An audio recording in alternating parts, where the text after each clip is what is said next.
ओम नमो भगवते वासुदेवाय नमः। नमस्कार दोस्तों, आप सभी का स्वागत है हमारे यूट्यूब चैनल पारकुल हिंदू धर्म में। आज हम आप सभी को अश्विन मास में श्रीमद् भागवत महापुराण में कथा अध्याय 40 और 41 का रसपान कराएंगे। आइए रसपान कीजिए कथा अध्याय 40 का, जिनमें वर्णन है उद्धव जी से विदा होकर विदुर जी का मैत्रेय ऋषि के पास जाना। आइए रसपान कीजिए आगे की कथा का। उद्धव जी ने कहा, फिर ब्राह्मणों की आज्ञा पाकर यादवों ने भोजन किया और वरुणी मंदिरा पी। उससे उनका ज्ञान नष्ट हो गया और वे दुर्वचन से एक दूसरे के हृदय को चोट पहुंचाने लगे। मंदिरा के नशे में उनकी बुद्धि बिगड़ गई और जैसे आपस की लगड़ से बांसों में आग लग जाती है, उसी प्रकार सूर्य अस्त होते होते उनमें मारकाट होने लगी। भगवान अपनी माया की उस विचित्र गति को देखकर सरस्वती के जल से आचमन करके एक वृक्ष नीचे बैठ गया। इससे पहले कि शरणागतों का दुख दूर करने वाले भगवान श्री कृष्ण ने अपने कुल का संहार करने की इच्छा होने पर मुझसे कह दिया था कि तुम बद्रीनाथ आश्रम चले जाओ। विदुर जी ने इससे यद्यपि मैं उनका आशय समझ गया था, तो भी स्वामी के चरणों को वियोग न सह सकने के कारण मैं उनके पीछे पीछे प्रभात क्षेत्र में पहुंच गया। वहां मैंने देखा कि जो सबके आश्रय हैं, किंतु जिनका कोई और आश्रय नहीं है, वे प्रीतम प्रभु शोभा धाम श्याम सुंदर सरस्वती के तट पर अकेले ही बैठे हैं। दिव्य विशुद्ध सत्वमय अत्यंत सुंदर श्याम शरीर है, शांति से भरी रत्न नारी आंखें हैं। उनकी चार भुजाएं और रेशमी पीताम्बर देखकर मैंने उनको दूर से ही पहचान लिया। वे एक पीपल के छोटे से वृक्ष का सहारा लिए बाई जांग पर दाया चरण कमल रखे बैठे थे। भोजन पान का त्याग कर देने पर भी वे आनंद से प्रफुल्लित हो रहे थे। इसी समय व्यास जी की प्रिय मित्र परम भागवत सिद्ध मैत्रेय जी लोकों में स्वच्छ विचरते हुए वहां आ पहुँचे। मैत्रेय मुनि भगवान के अनुरागी भक्त हैं। आनंद और भक्ति भाव से उनकी गर्दन झुकी रही थी। उनके सामने ही श्री हरि ने प्रेम एवं मुस्कान युक्त चितवन से मुझसे आनंदित करते हुए कहा। श्री कृष्ण भगवान कहने लगे, मैं तुम्हारी आंतरिक अभिलाषा जानता हूँ, इसलिए मैं तुम्हें वह साधन देता हूँ जो दूसरे के लिए अत्यंत दुर्लभ है। हे युद्धो, तुम पूर्व जन्म में वसु थे। विश्व की रचना करने वाले प्रजापतियों और वासुओं के यज्ञ में मुझे पाने की इच्छा से ही तुमने मेरी आराधना की थी। साधु स्वभाव उद्धव, संसार में तुम्हारी यह अंतिम जन्म है, क्योंकि इसमें तुमने मेरा अनुग्रह प्राप्त किया है। अब मैं मृत्युलोक को छोड़कर अपने धाम को जाना चाहता हूँ।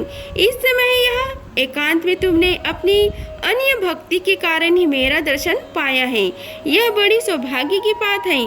पूर्व काल पद्यकाल के आरंभ में मैंने अपने नाभि कमल पर बैठे हुए ब्रह्म को अपनी महिमा की प्रकट कराने वाले जिस श्रेष्ठ ज्ञान का उपदेश किया था और जिसे विवेकी लोग भागवत कहते हैं, वही मैं तुम्हें देता हूँ।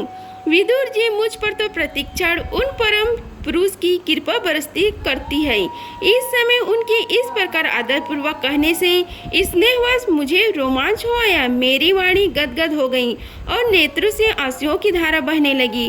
उस समय मैंने हाथ जोड़कर उनसे कहा कि हे स्वामी, आपके चरण कमलों की सेवा करने वाले पुरुषों को इस संसार में अर्थ, काम, मोक्ष इन चारों में से कोई भी पदार्थ दुर्लभ नहीं है, तथापि मुझ में उनमें से किसी की भी इच्छा नहीं है। मैं तो केवल आपके चरण कमलों की सेवा के लिए ललायित रहता हूँ। हे प्रभु, आप निष्प्रय होकर भी कर्म करते हैं, अजन्म होकर भी जन्म लेते हैं, कार रूप होकर भी शत्रु के डर से भागते हैं और द्वारका के किले में जाकर छिपे रहते हैं, तथा स्वात्माराम होकर भी 16,000 स्त्रियों के साथ रमण करते हैं। इन विचित्र चरित्रों को देखकर विद्वानों की बुद्धि भी चक्कर में पड़ जाती है। हे देव, आपका स्वरूप ज्ञान सर्वथा अबाध और अखंड है, फिर भी आप सलाह लेने के लिए मुझे बुलाकर जो भोले मनुष्य की तरह बड़ी सावधानी से मेरी सम्मति पूछते करते थे, हे प्रभु, आपकी वह लीला मेरे मन को मोहित सा कर देती है। हे स्वामीन, आपके स्वरूप का गुण रहस्य प्रकट कराने वाला जो श्रेष्ठ एवं समग्र ज्ञान आपने ब्रह्म जी को बतलाया था, वह यदि मेरे समझने योग्य हो तो मुझे भी सुनाइए, जिससे मैं भी इस संसार दुख को सुगमता से पार कर जाऊं। जब मैंने इस प्रकार अपने हृदय का भाव निवेदन किया, तब परम पुरुष कमल नयन भगवान श्री कृष्ण ने मुझे अपने स्वरूप की परम स्थिति का उपदेश दिया। इस प्रकार पूज्यपाद गुरु श्री कृष्ण से आत्म तत्व की उपलब्धि का साधन सुनकर तथा उनके प्रभु के चरणों की वंदना और परिक्रमा करके मैं यहाँ आया हूँ। इस समय उनके विरह से मेरा चित अत्यंत व्याकुल हो रहा है। हे विदुर जी, पहले तो उनके दर्शन पाकर मुझे आनंद सा हुआ था, किंतु अब तो मेरे हृदय को उनकी विरह व्यथा अत्यंत पीड़ित कर रही है। अब मैं उनकी प्रिय क्षेत्र बद्री आश्रम को जा रहा हूँ, जहाँ भगवान श्री नारायण देव और नर ये दोनों ऋषि लोगों पर अनुग्रह करने के लिए शीघ्रकारी सौम्य दूसरों को सुख पहुँचाने वाला एवं कठिन तपस्या कर रहे हैं। श्री सुखदेव जी कहते हैं कि इस प्रकार उद्धव जी के मुख से अपने प्रिय बंधुओं के विनाश का आशा समाचार सुनकर परम ज्ञानी विदुर जी को शोक उत्पन्न हुआ। उसे उन्होंने ज्ञान द्वारा शांत कर दिया। जब भगवान श्री कृष्ण के परिक्रमों में प्रधान महाभागवत उद्धव जी बद्रीनाथ आश्रम की ओर जाने लगे, तब कुरुश्रेष्ठ विदुर जी ने श्रद्धा पूर्वक उनसे पूछा। विदुर जी कहने लगे, हे उद्धव जी, योगेश्वर भगवान श्री कृष्ण ने अपने स्वरूप के गुण रहस्यों को प्रकट कराने वाले जो परम ज्ञान आपसे कहा था, वह आप हमें भी सुनाइए, क्योंकि भगवान के सेवक तो अपने सेवकों को कार्य सिद्ध करने के लिए ही विचरा करते हैं। उद्धव जी ने कहा, उस तत्व ज्ञान के लिए आपको मुनिवर मैत्रेय जी की सेवा करनी चाहिए। इस मृत्युलोक को छोड़ते समय मेरे सामने स्वयं भगवान ही आपको उपदेश करने के लिए उन्हें आज्ञा दी थी। श्री सुखदेव जी कहते हैं कि इस प्रकार विदुर जी के साथ विश्वमूर्ति भगवान श्री कृष्ण के गुणों की चर्चा होने से उस कथा अमृत के द्वारा उद्धव जी का वियोग जनित महान ताप शांत हो गया। यमुना नदी के तीर पर उनकी वह रात्रि एक क्षण के समान बीती गई। फिर प्रातःकाल होते ही वह वहां से चल दिए। राजा परीक्षित ने पूछा, हे भगवान, विष्णुकुल और भोज वंश के सभी रथी और युद्धपतियों के भी युद्धपति नष्ट हो गए थे। यहाँ तक कि त्रिलोकीनाथ श्री हरि को भी अपना वह रूप छोड़ना पड़ा था। फिर उनके सबके मुख्य उद्धव जी ही कैसे बचे रहे? श्री सुखदेव जी ने कहा, जिनकी इच्छा कभी व्यर्थ नहीं होती, उन श्री हरि ने ब्राह्मणों के सब रूप काल के बहाने अपने कुल का संहार कर अपने श्री विग्रह को त्यागते समय विचार किया।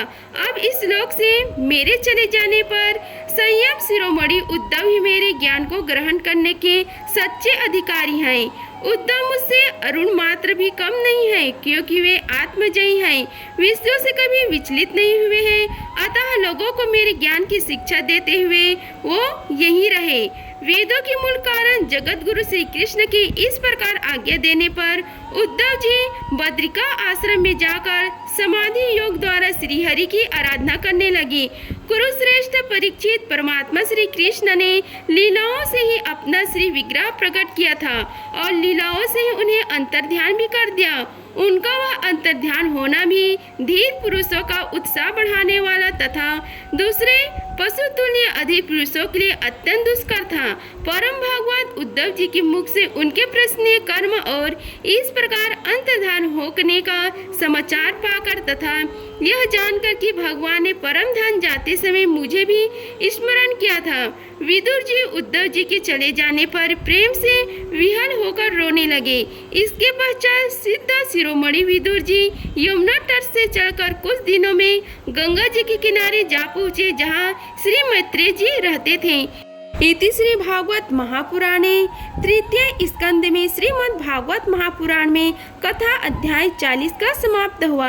आइए रसपान कीजिए कथा अध्याय 41 का, जिसमें वर्णन है विदुर जी का प्रश्न और मैत्रेय जी का सृष्टि कर्म का वर्णन। श्री सुखदेव जी कहते हैं कि परम ज्ञानी मैत्रेय मुनि हरिद्वार क्षेत्र में विराजमान थे। भक्त भक्ति से शुद्ध एवं हृदय वाले विदुर जी उनके पास जा पहुँचे और उनके साधु स्वभाव से आप्यायित होकर उन्होंने पूछा। विदुर जी कहा, भगवान संसार में जब लोग सुख के लिए कर्म करते हैं, परंतु उनसे न तो उन्हें सुख ही मिलता है और न उनका दुख ही दूर होता है, बल्कि उससे भी उनके दुख की वृद्धि होती है। अतः इस विषय में क्या करना उचित है, यह आप मुझे कृपा करके बतलाइए। जो लोग दुर्भाग्यवश भगवान श्री कृष्ण के विमुख, अधर्मपरायण और अत्यंत दुखी हैं, उन पर कृपा करने के लिए ही आप जैसे भाग्यशाली भक्तवत्सल संसार में विचरण करते हैं। साधु शिरोमणि, आप मुझे उस शांतिप्रद साधन का उपदेश दीजिए जिसके अनुसार आराधना करने से भगवान अपने भक्तों की भक्तिपूत हृदय में आकर विराजमान हो जाते हैं और अपने स्वरूप का अपरोक्ष अनुभव कराने वाले सनातन ज्ञान प्रदान करते हैं।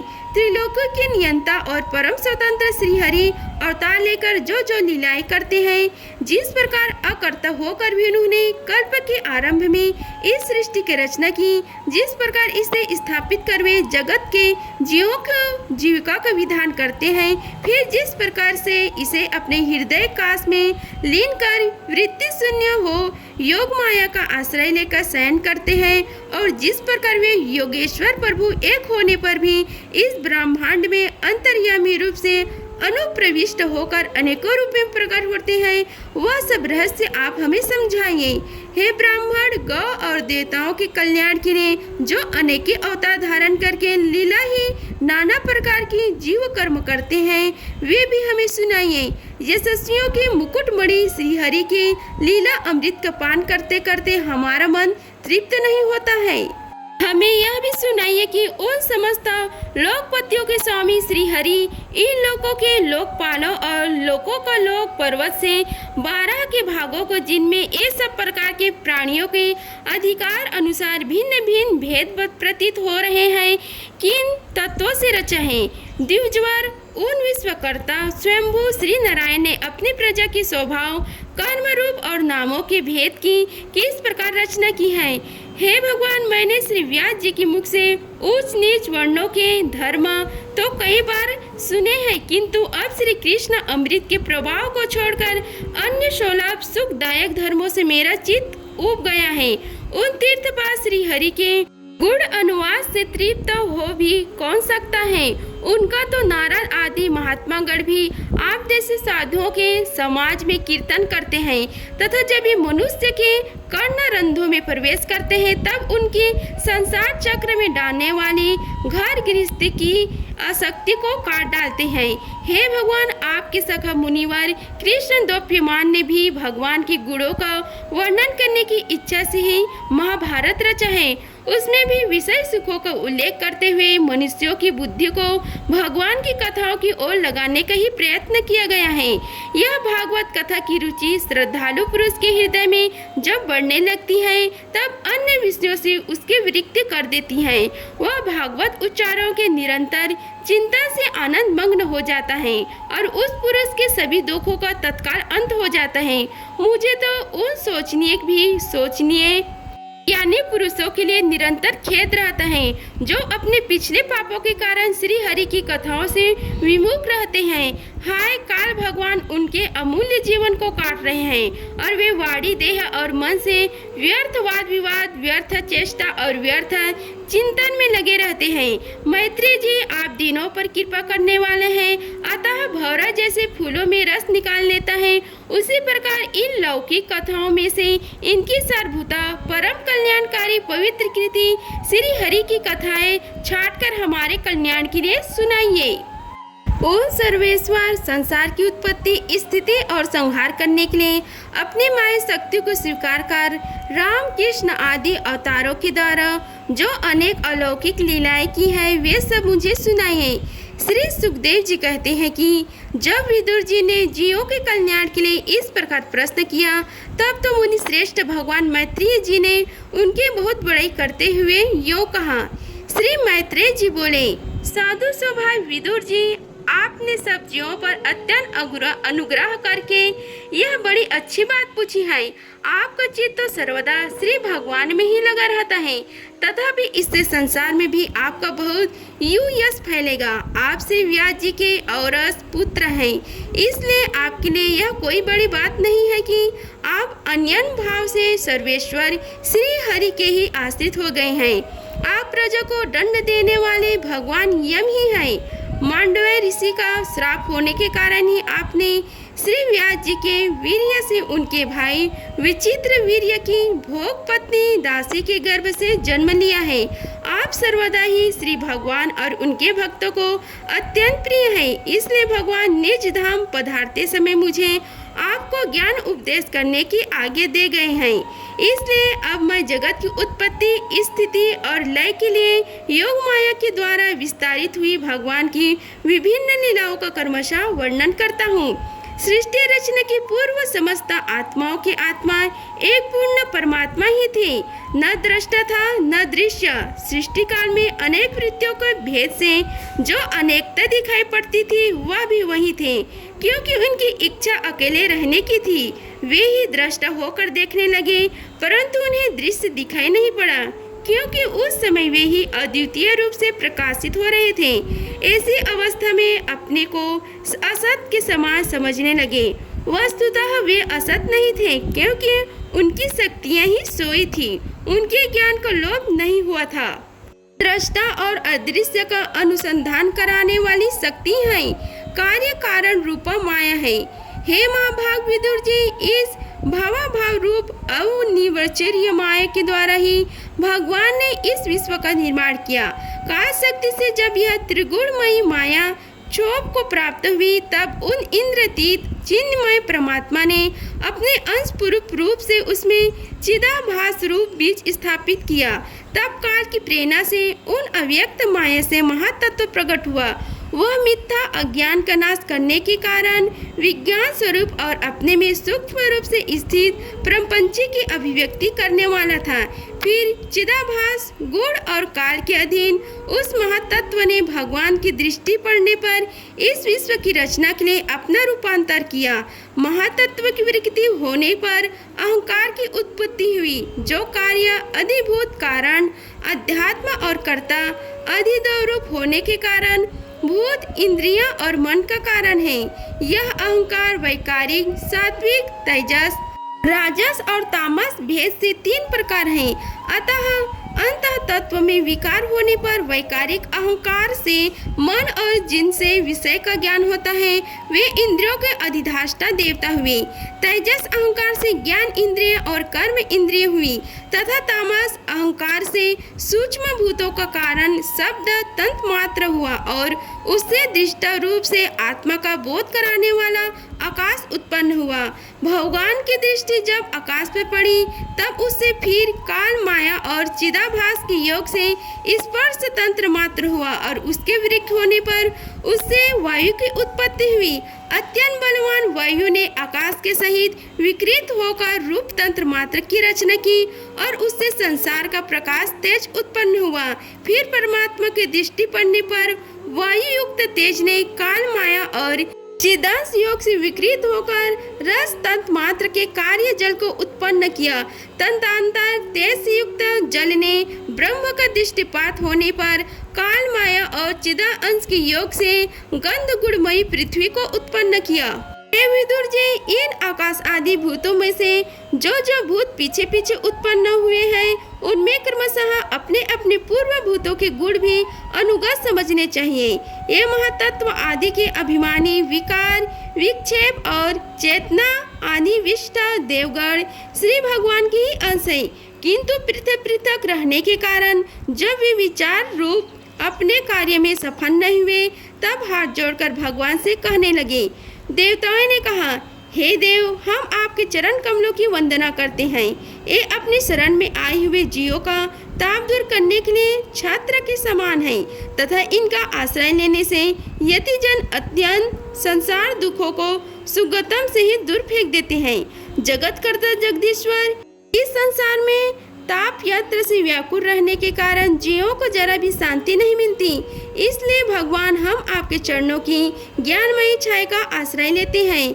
मुनिजन एकांत स्थान में रहकर आपके मुख कमल का आश्रय लेने वाले वेद मंत्र रूप पक्षियों के द्वारा जिनका अनुसंधान करते रहते हैं, तथा जो संपूर्ण पापनाशनी नदियों में श्रेष्ठ श्री गंगा जी के उद्गम स्थान है, आपकी उन परम पावन पदम पद्यों का हम आश्रय लेते हैं। हम आपके चरण कमलों की उस चौकी का आश्रय ग्रहण करते हैं जिसे भक्तजन श्रद्धा और श्रवण कीर्तन आदि रूप से भक्ति से परम अर्जित अंतःकरण में धारण करके वैराग्य पुष्ट ज्ञान के द्वारा परम धीर हो जाते हैं।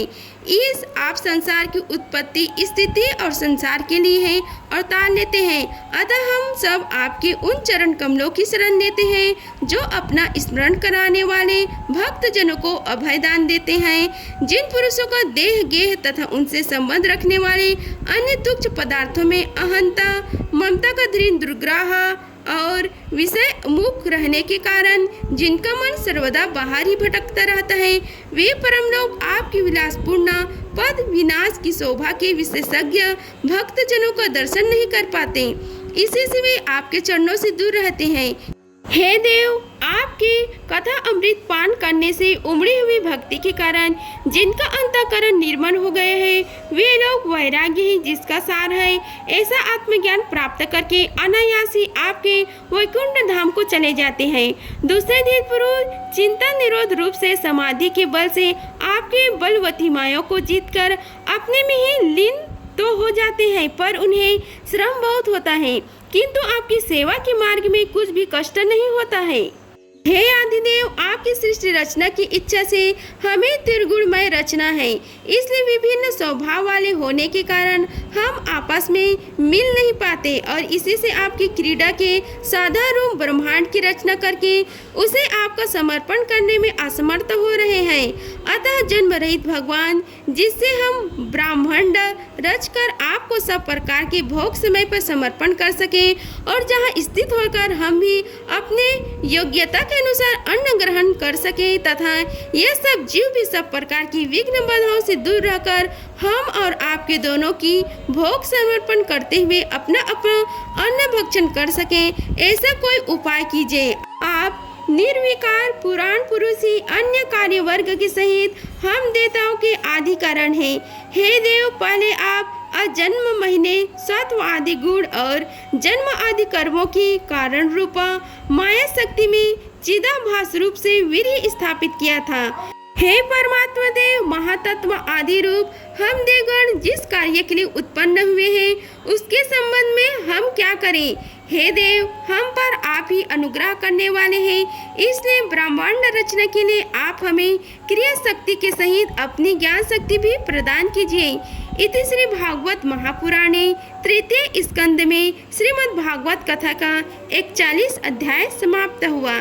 अगर आप सभी को हमारी वीडियो अच्छी लगी होगी तो वीडियो को लाइक कीजिए, चैनल को सब्सक्राइब कीजिए और कमेंट बॉक्स में ओम नमो भगवते वासुदेवाय लिखें। धन्यवाद। मिलते हैं अगले वीडियो में, तब तक के लिए जय श्री राधे कृष्णा।